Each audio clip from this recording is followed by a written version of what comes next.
고린도전서 4장 6절에서 21절의 말씀을 가지고 하나님의 나라는 능력에 있습니다 라는 제목으로 하나님의 말씀을 증거하도록 하겠습니다. 고린도전서는 사도 바울이 성령 하나님의 감동으로 기록한 편지입니다. 이 편지가 고린도전서라고 불리는 이유는 고린도 교회가 이 편지를 받았기 때문이지만, 이 편지는 고린도 교회뿐만 아니라 하나님의 모든 백성들에게 하나님이 주시는 그의 말씀이라는 것을 생각해 볼 수 있습니다. 그러므로 우리는 본문의 말씀을 통해서 우리가 성도로서 또 교회로서 어떻게 이 땅을 살아가야 될지를 배울 수 있으면 좋겠습니다. 본문은 1장에서 4장까지 다뤄온 문제에 대한 결론이라고 할 수 있는데요. 고린도 교회에는 다툼이 있었다고 합니다. 고린도 교회 안에서 바울파, 아볼로파, 게바파, 그리고 심지어 그리스도파로 나누어져서 다투고 싸웠던 것이지요. 고린도 교회 사람들은 왜 이렇게 다퉜을까요? 그 배경에 대해서 생각해 보겠습니다. 고린도 교회는 그 당시 그리스 로마 문명권 안에 있었습니다. 그리스라고 하면요, 먼저 떠오르는 것이 철학이지 않습니까? 그리스 사람들은 노예들에게 농사와 집안일 모두를 맡겨놓고 하루 종일 생각하고 말하고 듣는 것만 했다고 합니다. 그래서 그리스에는 철학 강의를 직업적으로 해서 돈을 버는 소피스트들이 있을 정도로 듣는 것과 말하는 것을 즐겼다고 해요. 그러다 보니까 그리스에는 큰 스승과 그 스승을 따르는 무리들이 자연스럽게 생겨났습니다. 대표적으로 소크라테스, 플라톤, 그리고 아리스토텔레스 등을 생각해 볼 수 있는데요. 소크라테스의 제자였던 플라톤은 책 한 권도 쓰지 않고 죽은 자신의 스승인 소크라테스의 가르침을 책으로 열심히 기록했던 제자입니다. 그리고 플라톤을 따르던 수많은 제자들 중에 한 사람이 아리스토텔레스였습니다. 이 아리스토텔레스는 자기가 어느 정도 성장하고 나서 스승인 플라톤을 비판하고 새로운 무리들을 만들어내는데요. 아리스토텔레스는 플라톤의 이데아를 비판하면서 형이상학을 주장했습니다. 이렇게 그리스의 역사는 철학의 역사라고 해도 과언이 아닐 것입니다. 문제는 그리스의 철학이 우리 시대처럼 단순히 교양을 위한 지식이 아니었다는 것입니다. 그리스의 철학은 종교였습니다.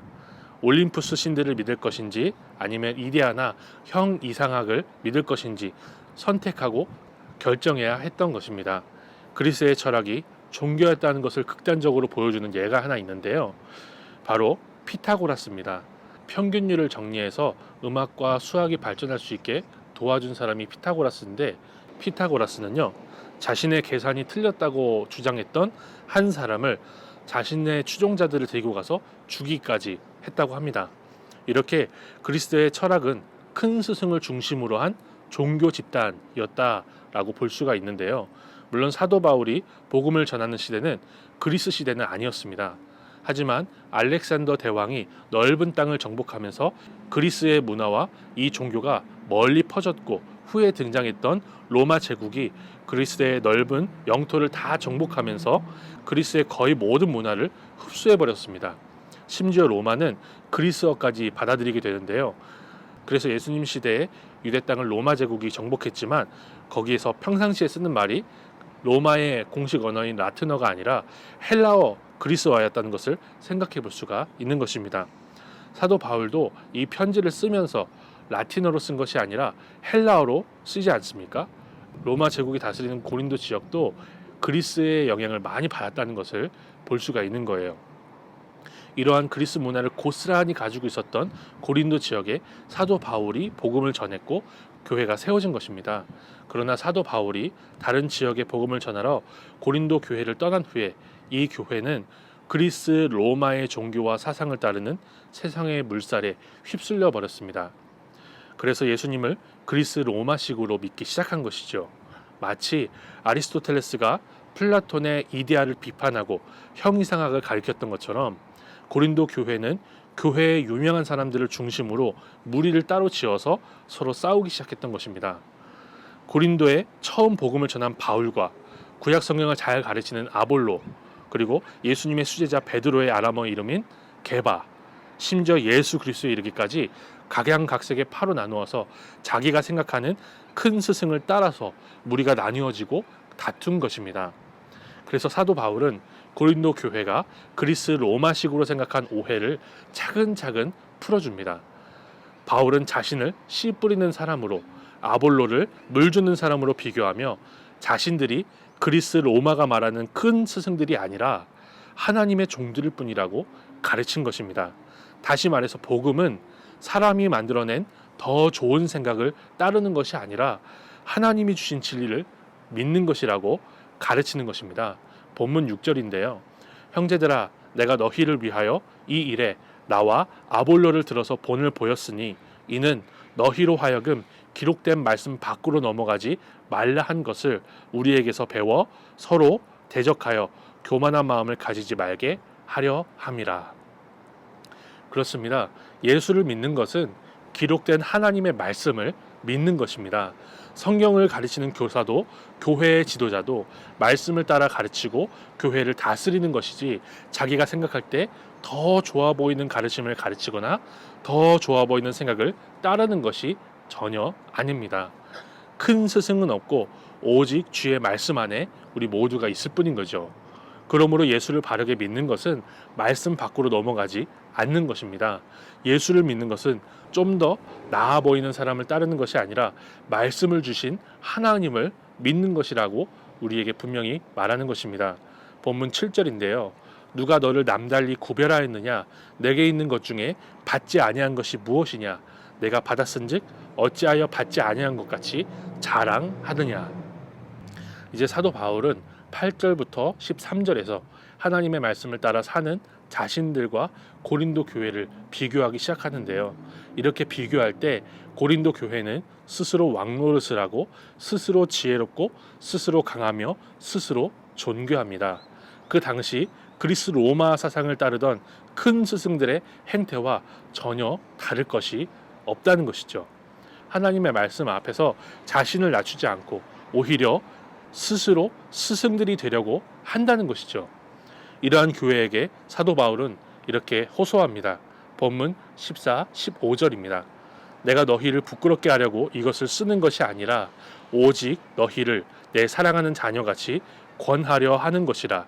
그리스도 안에서 1만 스승이 있으되 아버지는 많지 아니하니 그리스도 예수 안에서 내가 복음으로써 너희를 낳았음이라. 우리는 스승이 되고 다른 사람들 위해 군림하려고 예수를 믿는 것이 전혀 아닙니다. 내가 옳다는 것을 증명하고 다른 사람을 부끄럽게 하기 위해서 잘못을 지적하는 것도 아니지요. 왜냐하면 우리는 그리스도 안에서 서로의 종이 되며 하나님 아버지 안에서 서로를 위해 눈물을 뿌리는 형제가 되는 그런 구원을 받았기 때문입니다. 그래서 교회 안에서 우리는 세상에서 미움을 받기에 아주 필요 충분 조건을 다 갖춘 사람까지도 그 사람이 예수 그리스도 안에 있다면 사랑으로 대해야 한다는 것을 배우게 됩니다. 사도 바울이 그러한 본을 직접 보여주고 있는 것이죠. 16절인데요. 그러므로 내가 너희에게 권하노니 너희는 나를 본받는 자가 되라. 이렇게 하나님의 말씀을 넘어서지 않고 하나님의 말씀을 따라 서로의 종이 되어 사랑하는 것이 하나님 나라의 능력입니다. 수많은 교리를 알고 성경의 내용을 말하는 스승이 되는 것이 능력이 아니라는 것입니다. 그 말씀을 따라 사는 것이 능력이라는 것이죠. 본문 20절입니다. 하나님의 나라는 말에 있지 아니하고 오직 능력에 있음이라. 적용하겠습니다. 사실 우리 중고등부 안에서 하나님의 말씀을 가장 많이 안다고 할 수 있는 사람은 아마 저일 겁니다. 하지만 저는 많이 알고 있고 또 설교까지 한다 해도 주의 말씀에 순종하는 것이 능력이며 하나님 나라의 질서인 줄을 믿습니다. 물론 여러분이 성경을 많이 읽고 성경을 아는 것에 소홀히 해도 된다는 말은 아니에요. 오직 순종함으로 아는 만큼, 알게 되는 만큼 사랑하는 것이 능력이라는 것이죠. 우리의 시대에도 이 세상의 풍조가 분명히 있습니다. 그리고 이 세상을 살아가는 우리는 세상이 어떻게 돌아가는지를 잘 알고 있어요. 약육, 강식, 물질, 만능주의 등 이 세상의 풍조를 제가 굳이 설명하지 않아도 심판을 기다리는 이 세상은 그렇게 돌아갑니다. 그러나 예수의 이름으로 모인 우리는 오직 하나님의 말씀을 따라 서로의 종이 되는 것이 능력이라는 것을 잊지 말아야 합니다. 세상에 휩쓸려 세상처럼 자기를 드러내고 어떻게 해서든지 교회 안에서 우리 안에서 왕노릇하는 것이 아니라 오직 말씀 안에 순종하며 서로 종노릇해야 한다는 것을 배우는 것이죠. 우리는 이렇게 이 세상 한가운데서 하나님 나라의 백성들로 부르심을 받았습니다. 그러므로 하나님의 말씀에 순종하는 능력으로 하나님의 백성들로서 한 주를 살아가시기를 바랍니다. 전염병이 창궐한 가운데에서도 하나님 나라의 백성답게 말씀을 묵상하며 하나님께 순종하는 능력으로 나아가시기를 소망합니다.